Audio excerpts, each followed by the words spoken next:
Nzala panda sonya nzila lele koyo ya ninde baindo bakobika na maboko madido maibu ina yango ejalilo biko ya baindo balinga te kombo kaka vutuka balinga te kombo kaka vutuka ata oza moke monene molai mokuse kombo kaka vutuka o mawe o mawe o mawe o mawe o mawe moto nyonso azali moyimbe moto nyonso azali moyimbe kombo vutuke kombo vutuke atako oza na yo nanye atako oza na yo nanye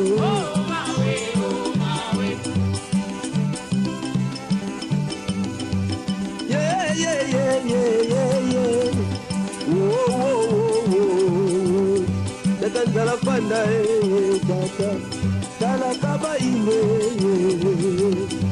baindo pate malade tonye papa bamoke tonye tata matondo bandeko balandi baindo bola muka totondi bino botondi pote na ngonga oyo toyebi ete bosili kobelema libosoli ya bitano bikebya bino bozali bongo kozela yeme papa nkusu kiambu nzala panda na ngola liyebo maina bomo imokitani mwa mfumu kibangu nsongi ya nzila yeoyo ayeli bino pote baindo boko kakozwa bongo bilei bya mulimo engabi nkusu losako elakanza komba matono mfumu baindo bazali kolia kasi balobi batondi te pamba te bozali kokende na bango malembe kolakisa bango mayeba koko batikela bango mayeba babosana nzoka nde lelo tozali kokoba bongo kaka na kati ya lisolo ya biso ya la bête 666 lisolo ya la bête 666 pamba te mfumu bato bazali komituna est-ce que lelo sur le plan politique, sur le plan social, sur le plan idéologique ndenge nini bokoki pour prouver et pas ya batoke mundele nde yewana la bête yewana 666 na evangeli oyo ye avandi na kati ya mokili na ndenge a organiser mokili bo pesa ba preuve sociale politique technique économique oyo ekoki kolakisa ete mundele azali solo la bête matondo mingi ndeko na biso lobola lo ilondo croyant africain nakobanza pona koyeba nani yango la bête pourquoi torobaki na bémission wuti koleka biso to limbola kiboye 666 Israël Christ Europe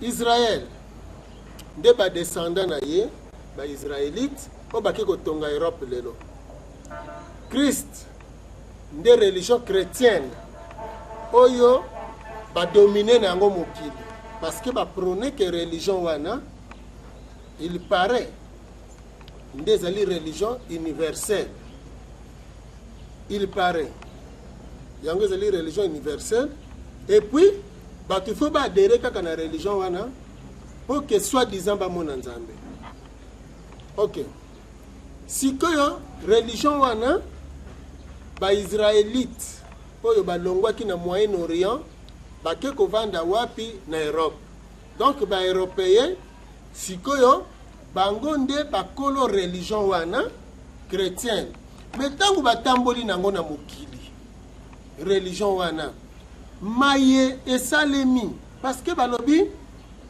bête eza balobi lokola nyama ayebani kombote parce que balobi kaka nyama balobi 666 eza code omoni 666 eza code mais na reine ya la bête ezali Satan a se déguiser mais na reine ya la bête tokomona ezaleli nini yango wana nde eza na problème balobi na Bible na mokanda ngo ya Apocalypse sika bazosolola likambo ngo ya la bête yango oza komona ke balobi la bête oyo azali lokola dragon azali lokola lion tomoni alors kaka la bête oyo balobi na yeboye elle obligeait la terre et ses habitants à adorer la première bête. Donc, Europe est obligé. Donc, Europe est obligé, Mokili Mobimba est adoré la bête, et adoré parce que les ont la preuve. Constantin le Grand a une aile politique. Parce que c'est un empereur. A une religion chrétienne, a une religion d'État. Nzoka lelo soki bosaleli calendrier. Calendrier au bozo saleli lundi, mardi, mercredi, jeudi, vendredi, samedi. Ils ont calendrier romain. Donc il dit calendrier gréco-romain. Autres saleli lelo. Ce qui est janvier, février, tibo comme en décembre.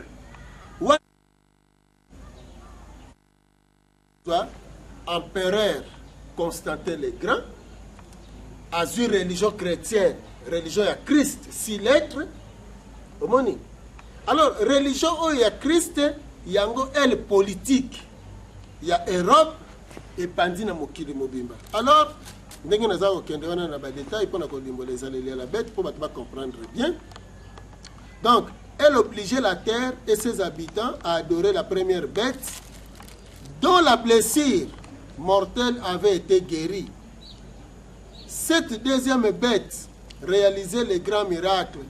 Il faisait même descendre le feu du ciel sur la terre sous les yeux de tous les humains. Elle égarait les habitants de la terre par les miracles qu'elle pouvait réaliser en présence de la première bête. Alors, à Kumbi Bato, la deuxième bête reçut le pouvoir d'animer la statue de la première bête, afin que cette statue puisse parler et faire exécuter tous ceux qui ne l'adoreront pas. Donc, ceux qui vont adorer la statue, il faut pas bomber bango. Ceux qui vont adorer la statue, il faut pas bomber bango. Tous à kokende. Nde bongo, riche ou pauvre, à cause de elembo na main droite. Na main droite na ye. Alors bateau bako zala te na kati ya 666. Bateau wana bako teka te, pe bako somba te. Tozo kende kaka, toujours kaka ye wana bête. Alors il faut avoir de la sagesse pour nous comprendre makambo. Donc, à faire adorer bateau. La bête, à lobby, mon côté à kokani na yo. Hein? À lobby, mon côté à kokani na yo. Parce qui est semblable comme toi. Voilà. Nde wana maye à lobby na batu. Donc, mokili mobimba. Ba adorer bête ndenge wana. Bête wana, a utaki kobika na pota. Oye zalaki mortel. Ba saleli ye ekeko. Voilà, Apocalypse chapitre 13. Mais mutu a adoré keko wana te bakoboma ye. Deuxième bête a sala nyoso po alobisi se keko wana. Elinkolo ba simplement ni. Botala Europe atamboli na mokili na religion chrétienne. Boye bisangai bino bandeko balandi. Peuple nini atamboli na religion na ye na kati ya religion ngo bikeko ezali to ekeko ezali omoni c'est simple. Peuple européen oyo baza ba descendant ya Israël, Jacob to ba Israélite bango batamboli na ekeko ya Yesu. Ekeko yango lisolo bazobeta ya ekeko wana ezali babeta ye na mopanga mopanzi, babeta ye mopanga na mopanzi. Ndenge Apocalypse chapitre 13, il a été touché. Voilà. Ok. Bon, Apocalypse chapitre 13, verset 11. Puis, verset 11, puis je vis une autre bête. Elle sortait de la terre. Elle avait 2 cornes semblables à celles d'un agneau. Avant Okomawana, Bandela Awa, avant 5,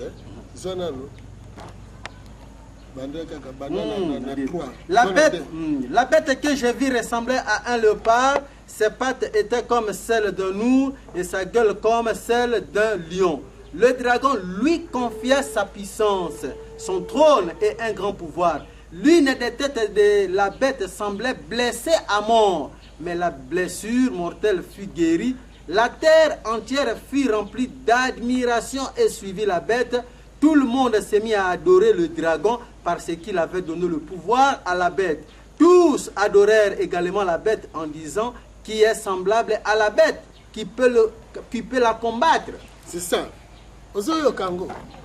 Nana ko combattre yo. Et puis nana ko kani na yo. Parce que abiki na liwa oyo azokaki. Voilà. Yango na tuni ekeko ni nani d'abord o basalela ekeko. Esa kaka Yesu. Le Christ nde basaleli ekeko. Ekeko wana ba ko régner na place du Père. Na place du Père ya Nzambe. Na place ya Nzambe. Donc il règne la bête règne à la place du dragon. C'est ça. Non, na place ya dragon te. La bête azu règne ya mokili. Na place ya Nzambe kolo mokili. Parce que bazolo ba nana ko combattre, nana ko kani na yo. Est-ce que nana zali semblable na Nzambe? Personne. Mais si ko la bête a se faire adorer na kati na mokili, que nana ko kani na ye. Donc batu basa ko admirer ye. Nzoka deuxième bête. Donc pouvoir politique oyo ba romain, oyo ba européen ba ke kokumba, yango wana bakumbi na yango na mokili, pe ba imposer ce qu'on dit mi Yesu te ba bomi yo. Hein? Croisade tango ba nani mindele basali croisade esika nyonso bakendeki na conquête yaki mpavita akufi mpo nani andima Yesu te mpo ndimi Yesu te omoni ne musiri me baza ebele ezala na Asie ezala na Afrique religion chrétienne donc kibangu batika ye Fumukimbangu akufi na prison na kombo kaka po aboyi Yesu. Donc nyonso. L'air azalaki évangéliste batiki. Una zana problème te. L'air kaka bandi kobelela bakoko. Mutamacho nyonso bakufi kaka pona yango. Ezana ba mboka neti biso ba mboka na biso. Ba bomi, ba tumbi au nom de la soi-disant civilisation, au nom de la soi-disant conversion à la religion chrétienne. Donc ce qui oboyi et puis tout le bako nga nazotia bango bandeko téléspectateurs témoin bozowela kosilika me nalobi religion nini eyaki ne bozowela kosilika me nalobi religion nini eyaki ne lembo na loboko ya mobali kaka religion wana ti ozomona religion nini esimbaka bakupe kaka religion wana donc apocalypse mutalobi soki ozwi apocalypse awa 18. Hein? Au Kotanga, pendant la Apocalypse 17, la femme portait. La femme portait des luxueux vêtements rouges, écarlates, et elle était chargée de bijoux d'or, de pierres précieuses et de perles. Elle tenait à la main une coupe d'or pleine d'abominations, impuretés dues à son immoralité. Sur son front était écrit, au sens secret, la grande Babylone, la mère des prostituées. Ok. Boye bisangai interdiction à part ce qui on dit mi Yesu te ko kendeli felo. Interdiction une religion chrétienne na catholique bayena. Mais bolia na bino bomela nyonso bosala na bino nyonso. Ça c'est le dérapage. Hein? Parce que Nzambe tanga timi beko lelo komona te mutazana ba ligne ya kolanda. Même kutu mutu asalaki motuka tango zokita na motuka na nzela batie code de la route pour notambola malamu bongo vie ezanga code mais vie ezana code nango batu fo batambola na ligne wana Nzambe ya trasaki mais botala église catholique parce que nga nazotia mai na monoko te nga nazotanga kombo na bango c'est parce que église catholique abotami na maboko ya Constantin le Grand wana. Omoni, a comme ici religion chrétienne et religion d'État. Et religion wana a propagé yango et que Europe tina monde. Ndenge ya lobaki que religion wana il faut pas adorer yango na kati ya Rome par tout le monde sauf personne. Ndenge wana ke na Europe, ndenge wana bayena ngona mokili mobima. Boko bisanga ke no te yaki awa na kimia. Non. Partout esika religion est que ezai koboma. mais mfumu batu wana soki tolandi bango mpenza malamu tomoni par exemple ndeko Nicolas Sarkozy président ya France auti koya awa mais ayebi no bolobi bazali la bête bazali batu mabe bamemela biso christianisme mais ndeko Nicolas Sarkozy a déboursé na kati ya parlement mbongo 5 millions d'euros à lobby na pesi yango pour la francophonie na leur bango baye na francophonie na langue wana c'est pour que toyo kana tozala boboto tozala bondeko tozala bomoko. Donc alors ezali signe ya bolingo pour que to comme un village planétaire bato surtout ka koyo kana tozala na kati ya humanité bino bolobi que bango bazali mabe mais signe wana asali abimisi mbongo. Je crois que ezali penza un fumu na kanisi ndeko super ngala kuna na recherche la biso élément wana bola na bino moko ndenge président Nicolas Sarkozy abimisi 5 millions oyo et salisa bondeko pe boboto pour la francophonie ndeko tiala biso élément wana. Mais la France a une responsabilité, aider les pays de la région. Mes chers amis, si je vous ai parlé avec le cœur, c'est que quelque chose de très fort m'y a poussé. Quelque chose de particulier qui crée entre nous des liens uniques. Vous êtes le premier pays francophone du monde.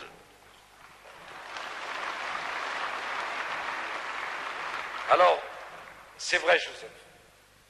Certains diront que les chiffres laissent encore planer un doute. D'après eux, voici que la France et le Congo, nous serions aujourd'hui ex aequo. Mais demain, c'est sûr, vous serez les premiers et de loin. Cette langue française, notre langue commune, est le socle inaltérable de notre amitié et de nos relations singulières. Lorsque je porte la voix de la France aux quatre coins du monde, les peuples m'entendent par le biais d'oreillettes et de traducteurs. Ici, nous n'avons besoin de personne pour nous comprendre.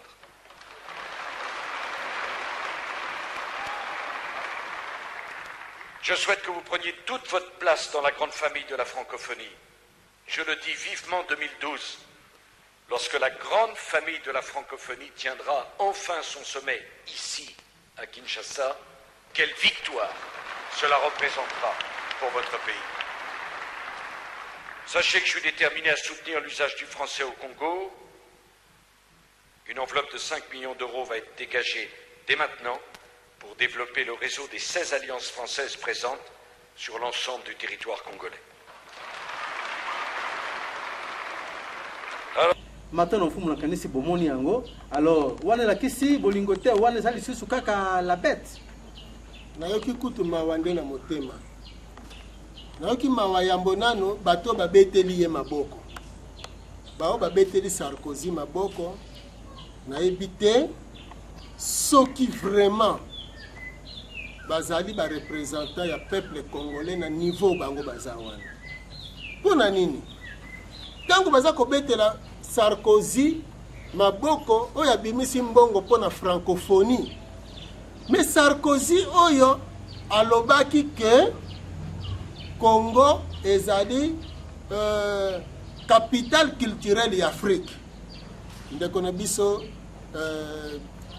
ngala atiela biso élément ya Sarkozy bongo nga nazo répliquer sikoyo. En plus d'une nature opulente, vous disposez d'un autre capital précieux, les femmes et les hommes de la nation congolaise, votre peuple, sa jeunesse, son dynamisme. Il n'y a pas à s'étonner que Kinshasa soit la capitale africaine de la culture. Les Congolais... Matondo. Sikoyo, omoni, yemoko, alobi ke Congo, capitale culturelle et Afrique, wana bimiseli yango mbongo te. Omoni, Mexico francophonie, yango ya bimiseli mbongo. Nzoka nini? Francophonie ezosala kaka mission oyo bayaka na yango awa. Parce que pour ba dominer biso, il fallait basala nini? Il fallait balongola bankota na biso, baboma ezaleli na biso, baboma bomoto na biso à tel point que tokomisa mundele nde nzambe, mundele modèle à suivre, mundele sikoyo lelo toza 2009. Mais situation wana parce que la politique ezo continuer. Ba politicien oyo bazo kamba mboka na biso, ba politicien oyo babeteli Sarkozy maboko mingi na kati na bango ba travaillaki na président Mobutu. Omoni sikoyo na 73 Mobutu alobi makambo ya balangue mindele baye ba brutir balangue na biso baluki nesko bebisa les mêmes batu babetaki maboko bolanda kaka tela biso discours ya Mobutu. Le noir n'a plus à échapper au razzia car il perd tout simplement ses droits, sa patrie et sa liberté. Le processus de déshumanisation commence. Le noir doit abandonner sa personnalité, ses structures mentales et sociales, en un mot, son authenticité. Des arguments pseudo-scientifiques ne manquèrent pas pour justifier cette entreprise de déshumanisation tout en traitant le noir d'être inférieur. Car, disait-il, le colonisateur blanc était différent du colonisé noir. Donc le blanc était supérieur au noir. Et pour perpétuer l'exploitation de l'homme noir par l'homme blanc, les colonisateurs se mirent à liquider systématiquement les traditions africaines, les langues africaines, la culture africaine. Bref, à abrutir complètement le noir, de façon à ce qu'il ne parle, ne pense, ne mange, ne s'habille, ne rit et ne respire que suivant le mode du blanc. Malgré les gigantesques moyens mis en œuvre pour asservir perpétuellement l'homme noir, les peuples blancs d'Europe n'ont pas pu éteindre la flamme de la liberté et de la dignité du noir d'Afrique.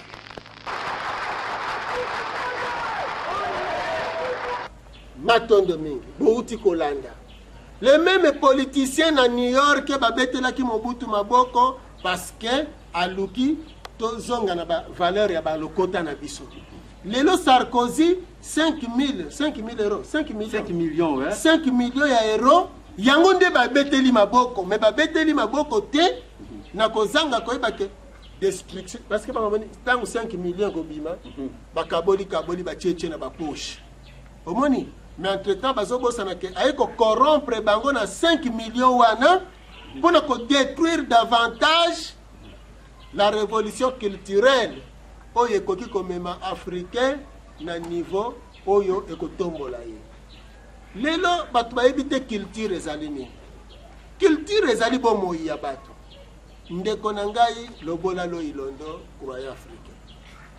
Oyebi kosala chapati. Oyebi kosala sambusa. Oyebi pona nini? Po yambo nanu yango sambusa yango na chapati eza na lokota na yote ya ba indien balakisi yo yango te oyebi yango te okosala ngo siko ndenge ni okosala te mais soki na lobi ndeko na ngai lobola lo ilondo ko akosala fufu olobi soki na kokoka te me ba mama bakokoka na yebi mfumu oyebola ba fufu oui po ezalaka na lokota na bino tant na lobi fufu osi oyebi ke ezali manioko basali ebimisi fufu wana. Omoni ndenge nini tokozwa développement na tango ezali ke nkota oyo tokoki toyebela biye tozali na biango kota babomi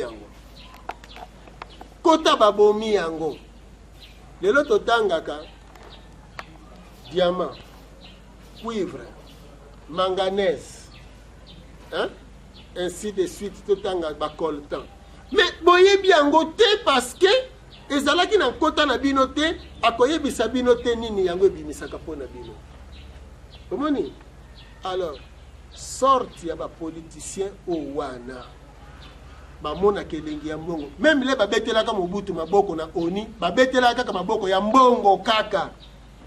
Babetaki maboko te pona idéologie parce que babetaki maboko pona idéologie. Tangu bazongaki awa banga bayebisa président Mobutu balobi bon to koti réunion alors pour to revaloriser ba langue plus question que française à la langue officielle na katia les Rwanda Zaïre mbele balongola kango banga ki bazongela balokota mais souci na banga zalaki ba sepelisaka ka mokonzi ndenge ngona babetelaka ye maboko po apesa bango mbongo. Lelo su babeteli Sarkozy maboko po apesa bango lisusu mbongo. Ndeko na biso lokola na Ilondo siko Sarkozy oyo asali mayele mabe alobi na bino bozali capitale culturelle ya Afrique. Au lieu à encourager bino na revalorisation ya culture na bino, a préféré à présenter bino 5 millions d'euros pour bolanda francophonie oyo ko détruire lisusu révolution linguistique oyo bombi mayele ya culture na bino. Aza nani na tango na sika aza Satan déguisé te. En bienfaiteur. C'est la bête. Mais c'est ça. C'est la Mona bête. ya bête. Et toi ya bête. C'est confirmé Mfumu Sarkozy. Basa européen. Et bien européen bangwana ba 666. Mfumu c'est confirmé penza Mfumu président Nicolas Sarkozy a yeli susuna boule. Yake il faut pour que tous à la débat et biso penza tokota kaka na ba institution ya Bretton Woods, Banque mondiale, Fonds monétaire international. Oyo président Laurent Désiré Kabila abwa kaka mzee tobenga ye mzee Kabila abwa kaka ndimaka yango te.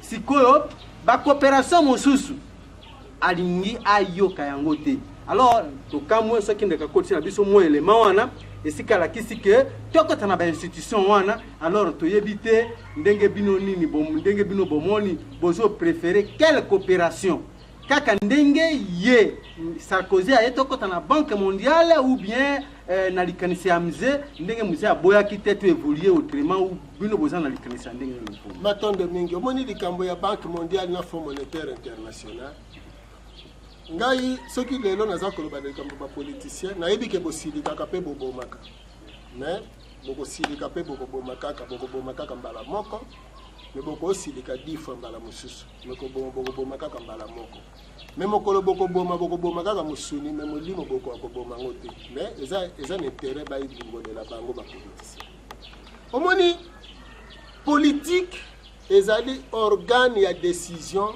ya musuni yango pe mutezotala le bien-être matériel ya population et bon même na kati ya ba politicien lelo Sarkozy azomema biso lisusu na Banque mondiale tozalaka kaka kuna na Banque mondiale o ezali prison ya économie système wana batia ya Banque mondiale na Fonds monétaire international lelo bokokende mais dette na biso tolobaka dette extérieure 17 milliards mais dette wana euti wapi dette wana euti kaka na Banque mondiale na Fonds monétaire international mais est-ce qu'en réalité biso to defaka mbongo na Banque mondiale to defaka mbongo na nini na Fonds monétaire international to defaka te iza mbongo na biso moko bazozongisa ngo lokola nyongo charte impérialisme eza kolobela ngo polele donc Banque Lambert eza coûte même pas Banque Lambert c'est de l'escroquerie pure et simple parce que zanine bino na bambongo na bino bokoyo ko chango na mboka na bino te ba chermondiste fo bokende ko chambongo na bino na ba banque na bango e bambongo wana yangwana lelo tolo ba tous les dirigeants africains mbongo za wapi si vandi na ba banque européenne alors na ba banque européenne ba bénéfice ya bambongo wana ezo sala kuna yangwana bazokosila koya ko defa koya ko defisa awa ke baye ko defisa alors lelo boti likambo Sarkozy alobi tokende kuna Mzee Kabila aboyaki yango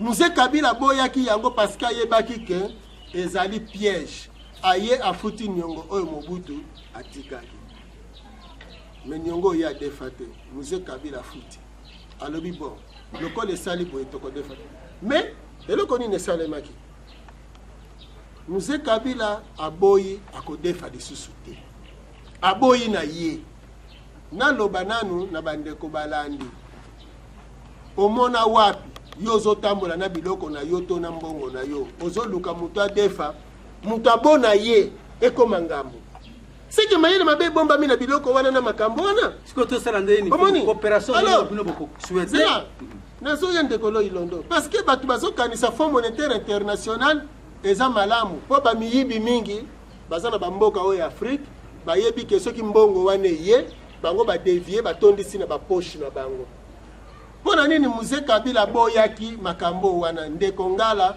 chela biso elema ya Mobutu awa kaka Mobutu azosala meeting azako ko réclamer makambo ya Fonds monétaire international Fonds monétaire international zolo banini bokolanda Mobutu alobi Mobutu aza komilela nini badefisi bino mbongo awa balobi non tokitisa talo ya courant na mai mindele basiliki pourquoi bokitisa courant pourquoi bokitisa mai olie bomatisa osomona donc ezali pasi pe mawa pona biso lelo eloko biso toko préconiser koloba na bandeko bayindo to ya gouvernement tozala te na makambo ya Fonds monétaire international makambo wana ya baniongo wana yango Thomas Sankara akufelaki yango babomelaki Thomas Sankara makambo maza ebele nde na bandi pona biso ndeko na biso lobola lo ilondo lignée oyo biso tokoki kolanda tokosengeza na libanda ya Fonds monétaire international. Matano fumu to komi pembeni na suka ya émission na biso totikali pratiquement na 10 minutes to moni awa na RDC président son excellence Kabila Kabange azui likanisi to coopérer na ba chinois débite ceux qui bino bozali na commentaire parce que bande ko mingi ba politiciens surtout ba politiciens opposition ba boya ki likanisi lina. Alors bino bomoni yango ndenge nini lokola bolibi ke Fonds monétaire ezama be na Banque mondiale est-ce que likanisi wana bomoni yango ezali malamu matonda mingi ndeko na biso lobola lo ilondo croyant africain moto nyonso bino lobaka mbisi elandaka epai mai etiolaka moto nyonso esika oyo akoki komona ke nakoki kozela mwa kobombama mbula ezonoka makasi ata na sa nzete nakoki nde kobombama malgré akoprotege nga na mai nyonso mpenza te me nakoki kokende kobombama ata na se ya nzete bao baza na opposition lelo baboyi coopération na bachinois mais kaka bato yango kaka wana bapoliticien wana babetaka maboko tango Mobutu akendeki kotonga relation na bachinois na 73 soki ndeko na biso ngala zumbu akoki kotiela biso likambo wana tango Mobutu alobaki te tomoni bachinois kutu malamu ke baeuropéen ndeko ngala tiela biso yango. Je n'en veux pour preuve que la coopération sino-zaïroise.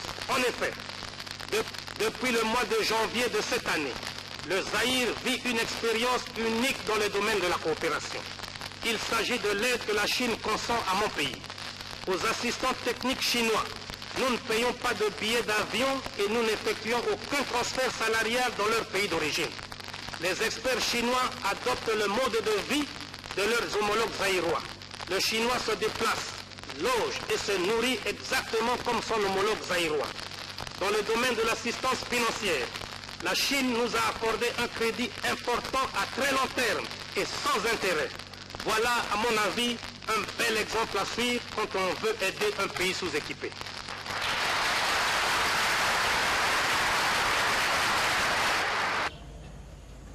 Ce n'est pas possible, il faut que les mêmes politiciens au batondi là surtout na Sénat wana. Or la grande opposition ezali kaka kuna nzoka Mobutu akota ki déjà na coopération amona ki mabe à la bête ndenge bino bolimbo lelo. Mais lelo kaka bango son excellence Kabila Kabange abimisa yango lokola peut-être intérêt na bango ezali kuna te et comme mabe bango balandaka kaka mbongo balukaka bolama population te balukaka kaka mbongo na bango parce que lelo bozolo baéli du peuple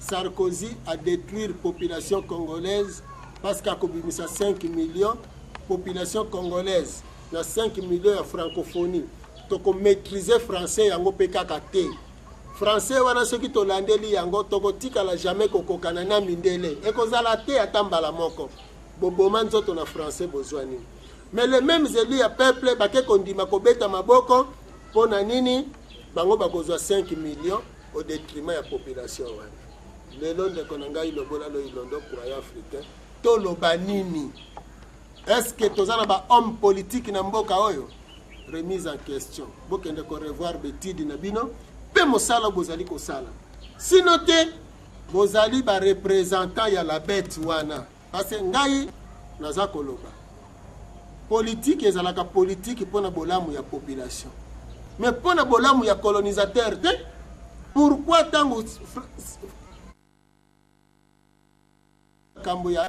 développement, disons, la capitale culturelle. Pourquoi? Pour détruire yango. Si France a aidé pour récupérer la culture.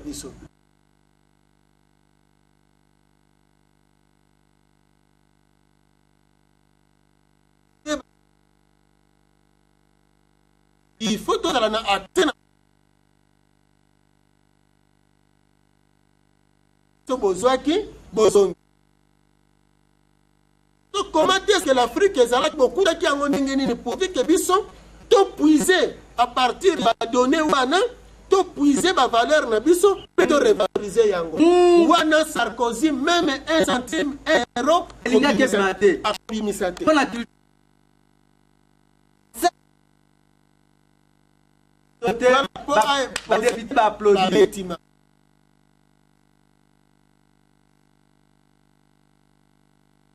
Non. Bazo bete la bango maboko. Babuba kabango na français. Babuba bango na ba français bakoya wana toi qui connais bazu ba gros mot. Population zo kamala muke. Lera komona zo le na mutuka bakeli t-shirt abwakeli $10 babete lié maboko. C'est ça. Nzoka ba corrompi ya midele. Oyo baza kulinga population a bazali wana babetela ka mokonzi ya mboka maboko po intérêt ya mbongo ndenge bomona ka bango wana mete londo naza koloba na chema ina monoko te ngala lobaki okobomanga kaka bala moko mibale te okobomanga kaka sili souvent problème. Maintenant, le bien, programme il y a 5 chantiers. Hein? Programme il y a 5 chantiers. Les Africains se donnent quand le bien. Donc il y a 5 chantiers. Boye bisanga ina. Gouvernement ka kasi azu 5 chantiers ngwa continue en exécution.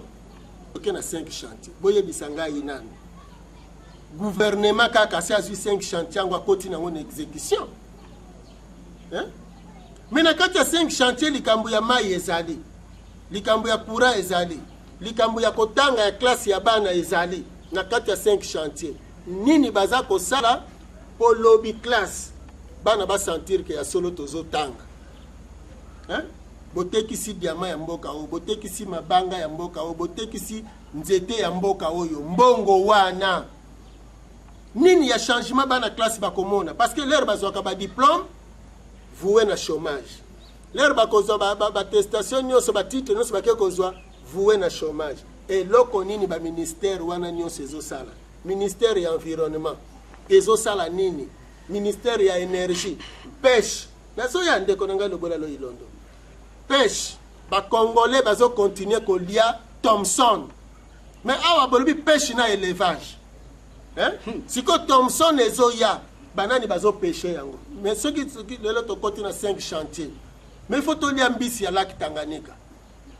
Faut to lia bambisi ya fleuve. Ceux qui na océan kuna Atlantique, boko cha ba bateau de pêche. Ceux qui ezate bozo ba boîte. Boîte peut pêcher. Bongo mbisi ezo uta ba Congo tozo lia na madoko mususu ezo uta ezani. Mais si comme ministère wana o élevage soso euta na poto, ngulu euta na poto, mbanga ya ngombe euta na poto. Mais kuna ezo ute pa ba diabulu, ba satana, bandoki. Ngulu kutu mfume euta kapoto tetu batinda kabiso makoso, ngombe pe ya te kaka mabumu biloko ya bambwa.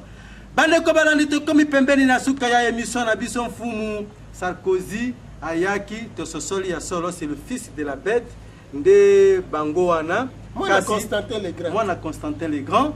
Nzoka bayaki eloko kaka moko wana na kanisi buku ndimela biso ata na eteni wana mfumu ayena likanisi vraiment ya malamu alobi RDC Afrique esengeli bazala na représentant moko na kati ya Conseil de sécurité de l'ONU. Tamoni mfumu baseki Afrique ifeza na représentant moko na kati ya Conseil de sécurité de l'ONU. Bakoki ko décider makambo ya Afrique était ya monde était sans présence ya Afrique de Kongala tela biso élément on a pour que papa papa nkusu ba mona yango ba sosola été président Nicolas Sarkozy azali pas foncièrement cette bête là parce que likanisi ndengo wana ezali likanisi malamu pour l'Afrique. Vous pourrez également compter sur la France pour plaider votre cause et au-delà celle de l'Afrique dans toutes les grandes enceintes internationales. Et je veux dire une fois encore que je conteste le choix désastreux qui fait que l'Afrique ne compte aucun membre permanent au Conseil de sécurité des Nations Unies. C'est injuste et c'est imprudent de considérer qu'on peut régler les problèmes du monde sans tenir compte d'un continent peuplé d'1 milliard d'êtres humains. Je le dis aussi, je regrette que la présence africaine n'existe pas plus fortement dans le cadre de la réunion du G20. Et je me bats pour que le G8 se transforme en G14 avec un certain nombre de représentants du continent africain. Enfin, la France vous est... Matondo mingi mfumu bomoni yango sikoyo nakanisi là-dessus vous sepeli na président Nicolas Sarkozy. Eh bien, chance na ye. Soka zalaki esika journaliste ya irakien wana zalaki bela babambie pe lisusu sapato lisusu yepe. Comment se moquer na batu lokola boye? Omoni batu baza na mémoire moko mokuse. Yango na zoloba na ebite ba intellectuel na mboka oyo. Soki ba mibenga ke intellectuel pona lelo to ba mibenga ke intellectuel po baza na connaissance. Ndeko na ngai lobola lo ilondo croyant africain. Présent evandaka na likolo ya passé. Mais batoyo Sarkozy azoloba ke ebongi bozala na représentant bino kuna na Conseil des Nations Unies. Alors que Mobutu na 73 asengaka yango pe alobaka a interpellé Nations Unies alobi ezala kutu lettre morte te. Ezala lettre morte te, mais bazwaki yango en considération te. Parce que pour na bango africain bokoki oganga bokoki oloba ba considéra kabino te. Bolanda nanu Mobutu tango aza kosenga likambo yo wana ya tozala représenter 73 ti lelo combien d'années 36 ans pratiquement. 36 ans batu mususu bakoloba ke non Sarkozy azalaka na yete. Mobutu asengaka yango mfumu na discours ya ONU. Yango uti kolanda wana. OK, yango wana. Mobutu. Les uns redoutant le danger capitaliste, les autres redoutant le danger communiste. Aujourd'hui que la coexistence pacifique est devenue une réalité et que les conditions qui avaient prévalu lors de la rédaction de la charte de l'ONU à San Francisco ont disparu, il n'y a plus de raison pour que les membres permanents du Conseil de sécurité soient uniquement les grandes puissances de 1945, disposant à elles seules du droit de veto. Nous ne pouvons comprendre que 28 ans après la guerre, l'Europe soit représentée par 3 pays avec droit de veto, l'Asie par un seul pays avec droit de veto et le continent américain par un seul pays également avec droit de veto. Le maintien de la paix n'est plus le monopole de quelques États privilégiés, mais bien une affaire de tous. Les pays vaincus d'hier, le Japon, l'Italie et les 2 Allemagnes, ont acquis depuis une force économique, politique, démographique et culturelle qu'il serait ridicule d'ignorer. Les Nations Unies est passé de 45 membres à sa fondation à 135 membres à ce jour. Enfin, le continent africain qui en 1945 n'était qu'un amalgame de colonies ne possédant aucune voix, compte à l'heure actuelle 41 pays indépendants, ce qui n'est pas loin du tiers de tous les membres de notre organisation. C'est pourquoi la logique, la justice et l'équité commandent notamment une présence permanente du continent africain au sein du Conseil de sécurité.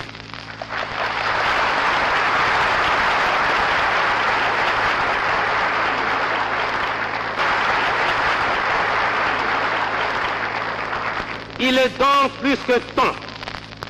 plus que temps de procéder à une révision complète de la charte qui régit l'Organisation des Nations Unies, car sinon, nous institutionnalisons nous-mêmes l'impérialisme. Monsieur le yango wana Mobutu asengi yango ke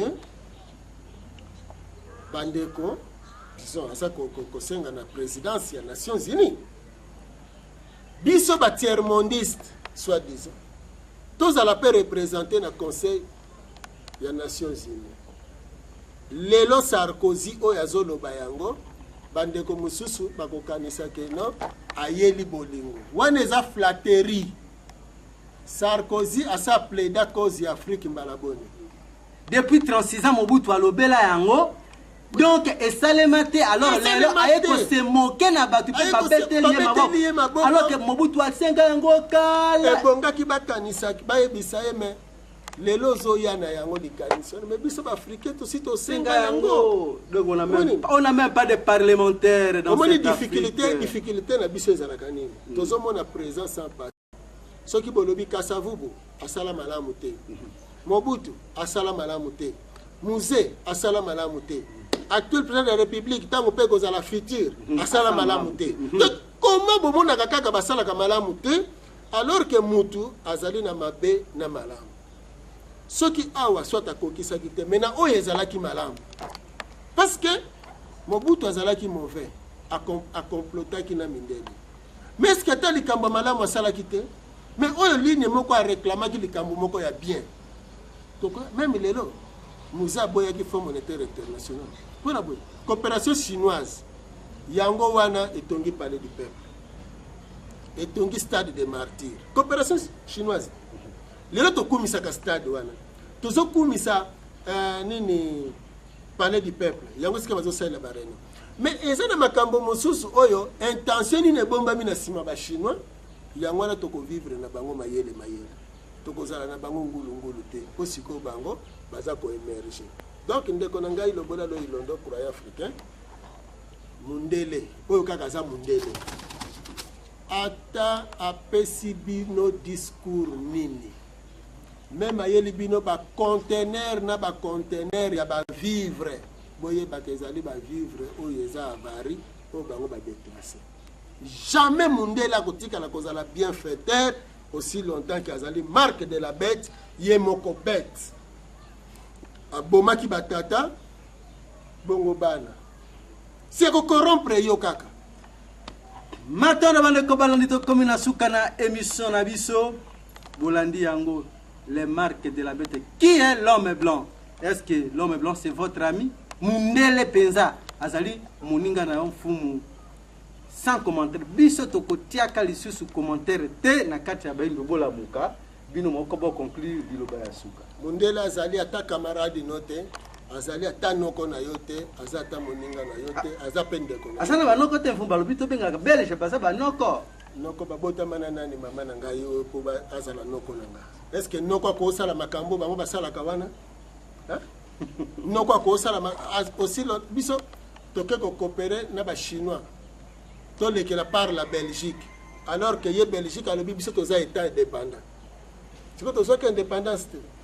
Non, dès qu'on a biso le boralo ilondo, et qu'on souke la wate makambo yo, et qu'on souka wate, et qu'on koba tiki no motomunda kozonga na isika na emena no ba kaka toto no bakaboye, et sali yo pasi, ko wela ko silika te, zonga na kati na yo, kota na chambre na yo, sala vraiment étude.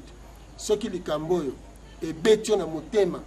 Po balobi yo kosilikate metala intérêt ya ba génération future ya Afrique tala intérêt ya jeunesse otoza kotika tokotika bango ndenge nini ba continuer na misère to génération oyo ekoka lobi pe ko sepela na Afrique yango oyo tata pesa kibiso nde bongo distraction te mais peuple congolais peuple africain botelema politiciens ezala ba religieux ezala bino nyoso surtout la jeunesse bino kutu bampaka si bonuni kala te bokena bino mais jeunesse héritage nini bokotikala na yango matondo mingi nde tokutani na mbalasi enga minku sur le sac elakanza komba Ye wanka monga pembe na kama la wila kine ungeli wokote yeli mula mwaza motaki na kamba lokendo wankana wankambe mwazeli menzale nkangeli wonka ilanga iwoli ambe wonga nkoko mutombo mukulu koko ilunga mbidi nkoko ilunga kalala mwate yave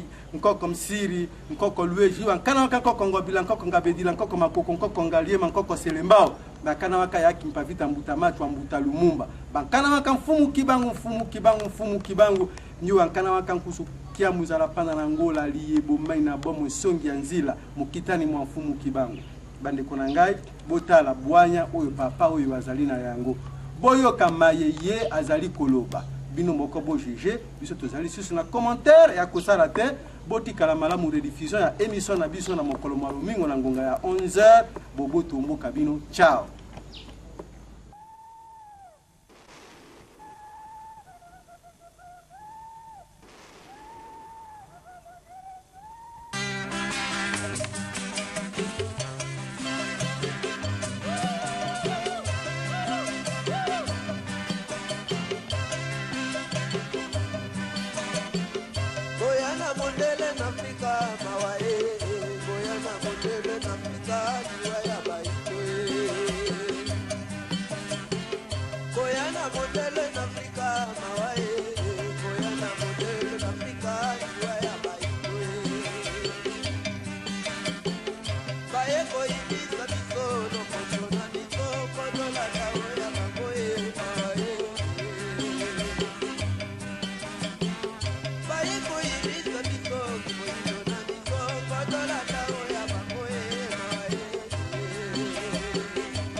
Komba kombo tamaye adite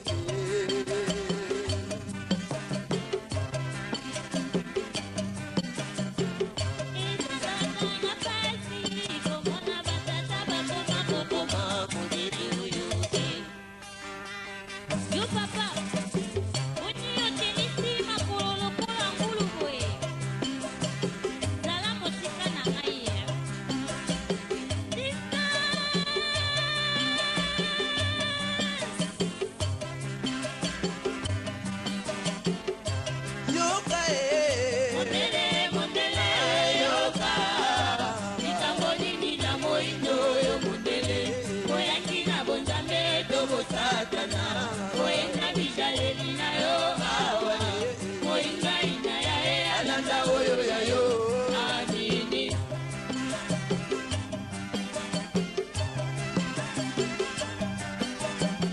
Oka, oka, oka, oka. Oh mama, oh mama, oh mama, oh mama, oh mama, eh. Ote tia, tia, tia tu.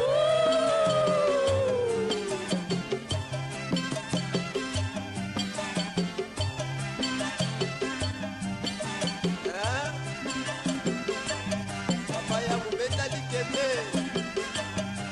Mingi bakanisaka kaka otitari kaka. Ebongo iyo moko papa Kidiali.